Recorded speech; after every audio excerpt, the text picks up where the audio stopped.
Hello everybody, my name is Sajan Hall and today I'll be doing a comprehension lesson plan with the read aloud on the book Where the Wild Things Are. So let's begin. Where the Wild Things Are. Story and pictures by Maurice Sendak. What do you guys think that this book is about? Can you tell anything from the cover? We could see that this character looks like he's tired. He's probably one of the wild things. We see a book here, water. They might be on an island. So the cover can always give us some clues.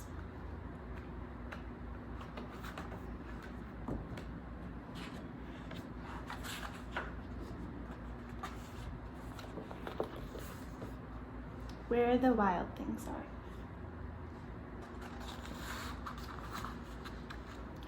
The night Max wore his wolf suit and made mischief of one of a kind and another. Gee, from this picture I can see that Max seems pretty adventurous. Looks like he's jumping off the stairs and he's chasing after his dog.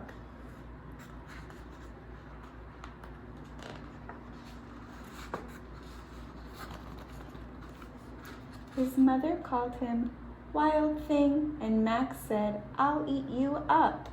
And so he was sent to bed without eating anything. How do you think Max felt when he got in trouble with his mother? Do you think he was sad, mad, maybe he was upset at his mom? That very night in Max's room, a forest grew. And grew and grew until his ceiling hung with vines and the walls became the world all around. And an ocean tumbled by with a private boat for Max, and he sailed off through the night and day. And in and out of weeks and almost over a year, to where the wild things are. Look, we can see a wild thing right here.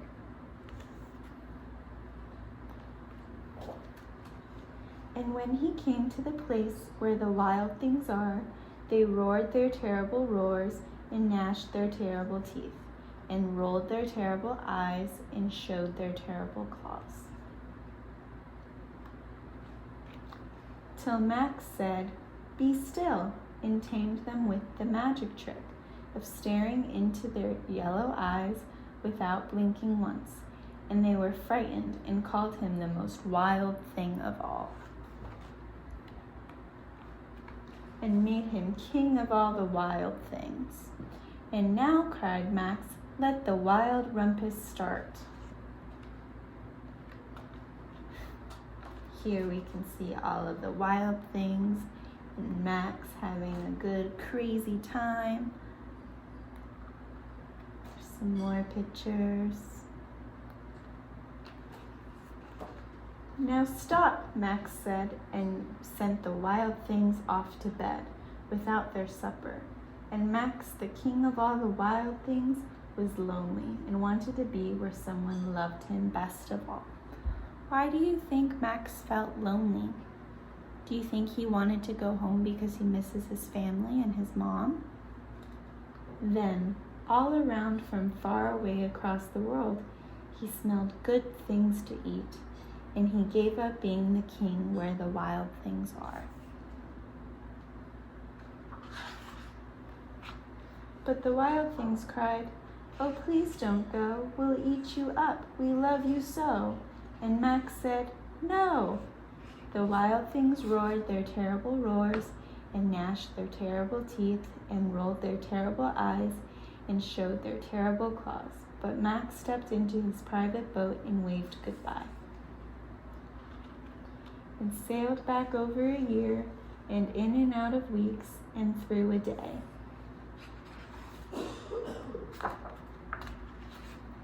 And into the night of his very own room, where he found his supper waiting for him. And it was still hot. So, how do you think that Max has changed over the course of the book? How do you think he changed since returning back home from his dream? Do you think that he realized how mischievous it is and how mischievous he was and how mischievous all the wild things were? Maybe. So now we can discuss character traits, feelings, and actions. What is a character trait? A character trait is a word that describes a character's personality or qualities that make them who they are. What is the difference between a trait and a feeling? A trait is something that stays the same. They're constant. Feelings change constantly. Now, what is the difference between a trait, a feeling, and an action? A trait is someone's personality. It's what makes them who they are. A feeling is an emotional reaction you have towards something or someone. And an action is something that happens, that you do, that makes you behave a certain way. So after explaining all of these differences between traits, feelings, and actions, I'll perform a formative assessment with the students. So, to check their understanding, I'm going to say a word and students will either make a T for trait, running if it's an action word, and put their hand on their heart if it's a feeling. So to start this, I'm going to say the first word. The first word is brave. Is brave a trait, feeling, or an action? It's a trait, the T. Now, the second word is climb.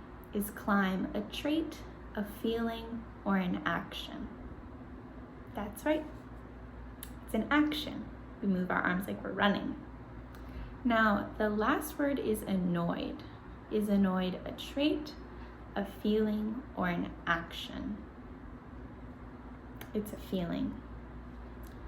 So, out of the three, which is the least likely to change and why? Students should turn to their partner and explain their reasoning. After a couple minutes, I'll ask some students to share. The least likely to change and why would be a trait, because a trait is how somebody is, who they are inside. Traits don't change. Now, moving on, we're going to go into some guided practice. We're going to use this chart to model for students to practice. So, using the book, Where the Wild Things Are, first we are going to start in the beginning of the book where Max is in trouble with his mom. That's going to be on page 4.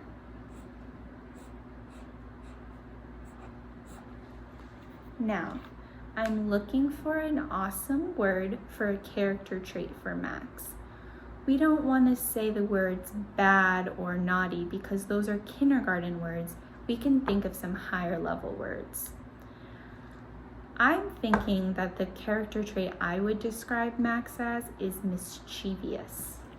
So here we're going to write mischievous. But I ran out of room. Mischievous.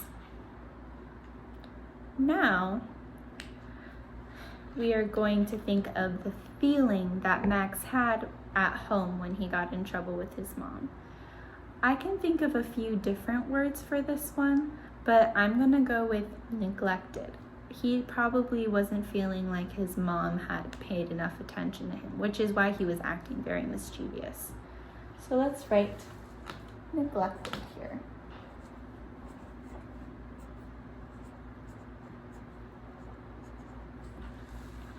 Now we are going to write the character's action. What did Max do? So Max sailed away in his dream because he was feeling neglected. So let's write dreamed of sailing away. Now, what kind of effect did that have on our story? When Max sailed away to his island, we know that he became significant in his dream. He became the king. But he realized that he missed his family during this dream, even though he did become significant in the dream. So let's write that. He became significant.